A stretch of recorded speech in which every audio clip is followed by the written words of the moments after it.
안녕하십니까. 이어서 원주권 뉴스입니다. 강원도 하루 확진자가 2,000명대로 폭증하면서 3주째 확진자 증가세가 이어지고 있습니다.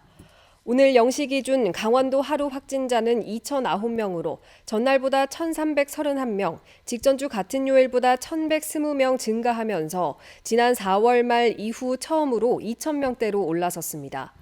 지역별로는 원주 408명, 횡성 20명, 영월 31명, 평창 5명 등입니다.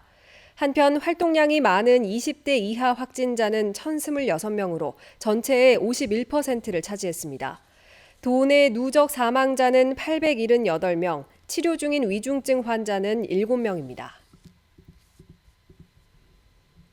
어제 70일 만에 코로나19 하루 확진자가 400명대로 올라서면서 원주시가 백신 접종을 적극 독려하고 있습니다.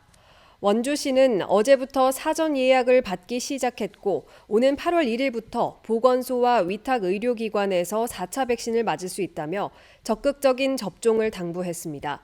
원주에선 지난 12일 49일 만에 하루 확진자가 200명대로 증가한 뒤 단 6일 만인 어제는 408명을 기록해 일주일마다 확진자가 2배 느는 이른바 더블링 현상을 보이고 있습니다. 이 추세가 이어지면 한 달 뒤 하루 확진자가 5,000명을 넘어 6,000명 수준에 도달합니다. 영업 중인 식당에 찾아와 빚 독촉하는 사람의 멱살을 잡아 식당 밖으로 끌어낸 가게 주인의 행동은 정당방위라는 판결이 나왔습니다. 춘천지법 원주지원은 2019년 자신이 운영하는 식당에 찾아와 빚 독촉을 하는 50대의 멱살을 잡아 식당 밖으로 끌어낸 행위는 정당방위로 인정된다며 70만 원 벌금형에 불복해 정식 재판을 청구한 53살 최모 씨에게 무죄를 선고했습니다.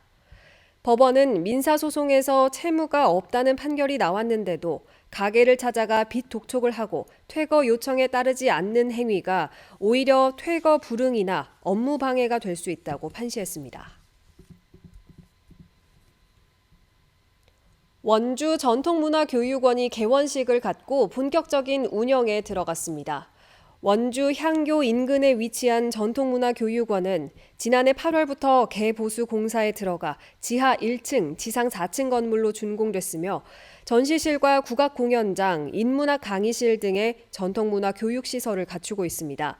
교육원에서는 4월부터 시범 운영을 시작했고 현재는 논어 산책, 전통 자수 매듭, 전통 한복, 대금 등 17개 강좌를 운영하고 있습니다.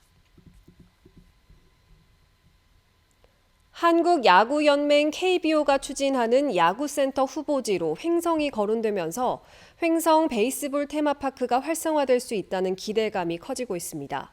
전국 대학클럽 야구대회 개막에 맞춰 횡성을 찾은 허구연 총재는 횡성 군수 등을 만난 자리에서 횡성 베이스볼 테마파크와 연계한 KBO 야구센터 횡성 유치에 대한 이야기를 나눈 것으로 전해졌습니다.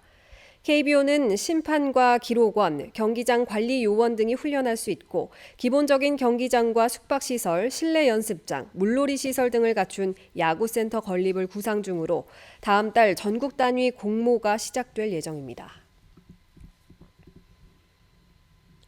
평창군이 수입에 의존하는 과수 인공 수분용 꽃가루의 국산화를 본격 추진합니다.